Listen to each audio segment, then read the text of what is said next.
day. Alright guys, so maliit na update lang, no. Nakakuha ko ng Daisy nomination lang naman, pero para sa akin ano siya, big deal siya. Sobrang saya, no. Hindi ko na-expect. Kala ko wala nang darating kasi may mga ilan rin naman akong patients na sabi na ino-nominate daw nila ako for Daisy. Pero parang hindi naman dumating. So, yun, dumating nga. Ano lang, parang ma-motivate ka na galingan pa and magbigay pa ng, alam mo yun, give your best care. Tapos yun, nag-birthday ako. Happy birthday to me. Thank you sa mga bumate. And yan, punta muna tayo sa Costco and then magre-renew kami ng membership sa Costco, and then yun, and let's go. Ay, ang hirap na guys. Umuulan-ulan na. And September. So, malapit na mag-fall. Yan. So, can't wait na maging malamig ulit.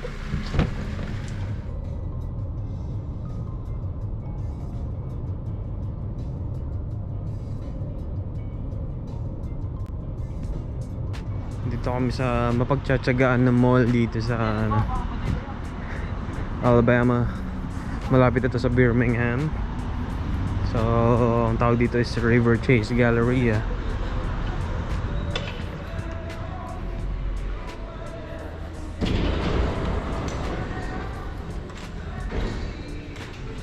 O, diba? Parang ano naman, parang Rustans naman, Miggy, diba?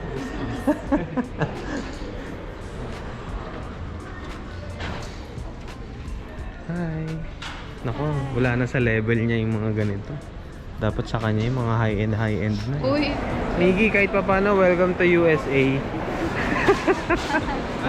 Nasa Bukiran kasi si Miggy. Dito eh.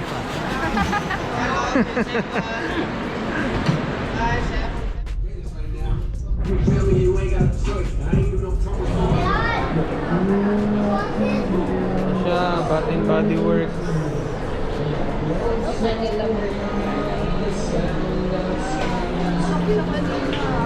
Hindi mo type.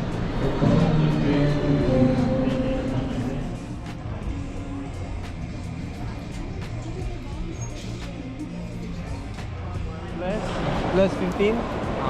Wow, sa susunod na balik mo. Birthday mo. O sa ano, ito yung period na ano. Oh, okay.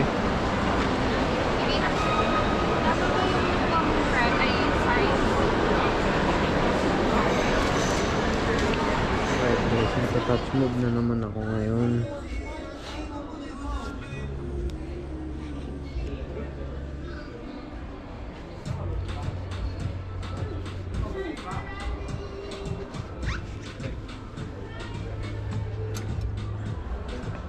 Ang ganda na ito.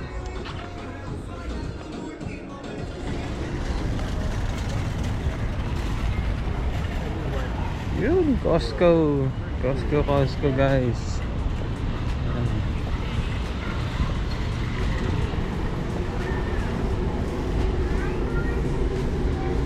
Auburn fan. Are you an Auburn fan?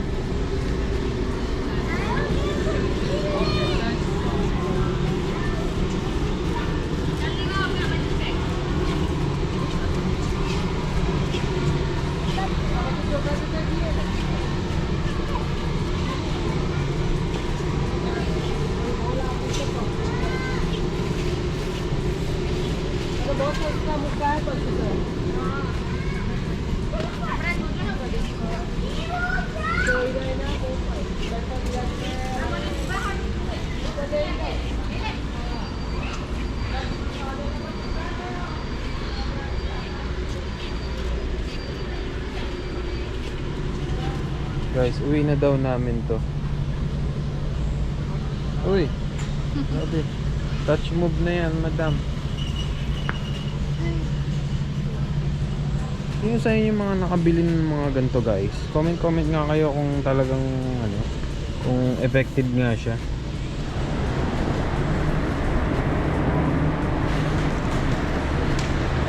Miggy, ready ka na sa ganitong kalamig? Mas malamig pa Mas malamig pa sa ganito yung ano, kayang abutin ng Alabama. What else are we gonna get here? Mia. Huh? Wala, ikaw lang, starring ka lang. Potatoes. Ala. Gusto mo ba mag ano? Gusto mo ng Korean beef tofu soup? Sige. Baka Buka. naman na naman.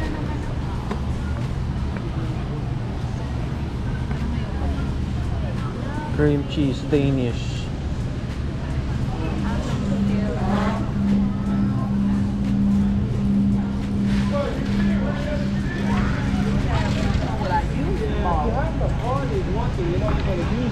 And then just still have it for yourself. You can whatever's left.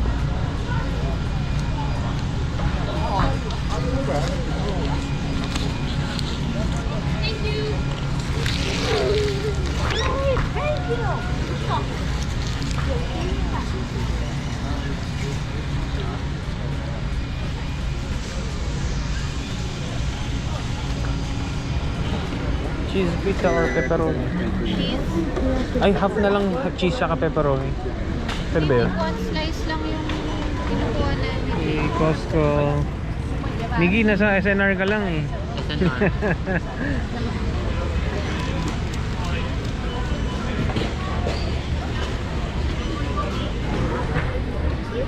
And guys, sa Philippines ba nakapunta na kayo sa ano, sa SNR? So ito, ganun-ganun yung format yung Costco.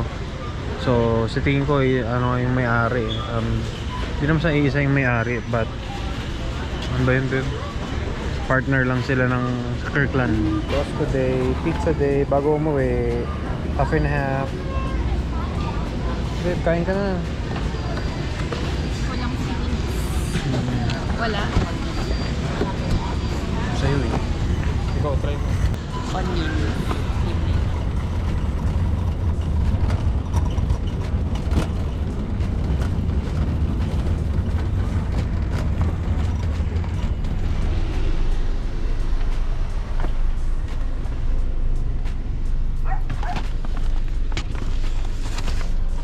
Yun, nakamagano tayo? 200 plus. Lahat ito panghanda lang, panghanda. And guys, may game ngayon. First game ng Crimson Tide dito sa ano, sa home court nila ng football. Ang dami na naglalakad. Sobrang traffic naman. Gusto pagdalin ni Madam ang tirang cake. Recording ba yun? Yes. De joke lang. Despedida ng kasama namin. Go. Miss So, pala. parang kailan lang, no? 3 taon din siya sa agency and then tinapos din niya. So, Chocolate? Hindi ko kumain doon eh. alright guys, kung may gusto yung cake, made to order by Cherry's Kitchen. Cherry's Kitchen. Happy birthday.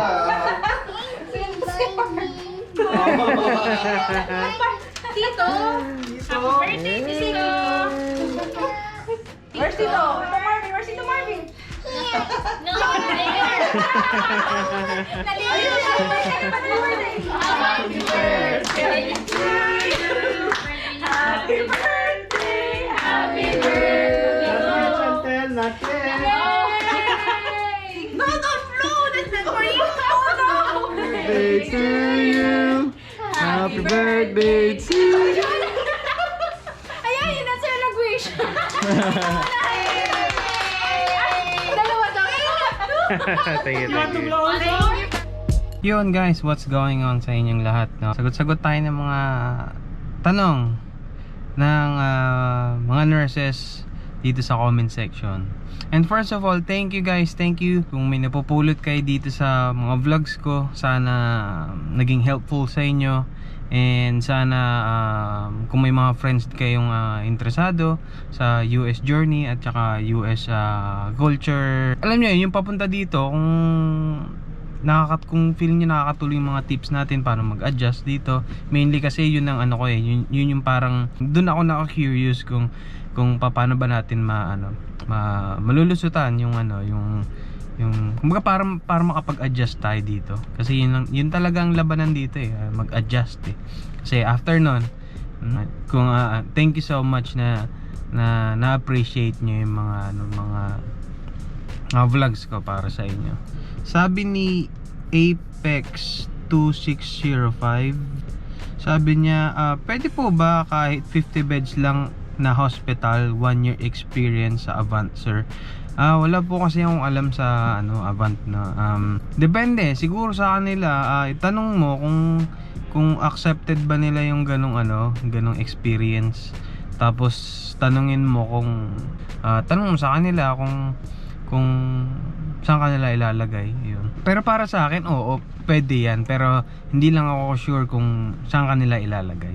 Sabi ni Nurse Pau, salamat Lodi sa pag-shoutout. Tapos may question siya, no? Paano mo hinahandle mga demanding patients?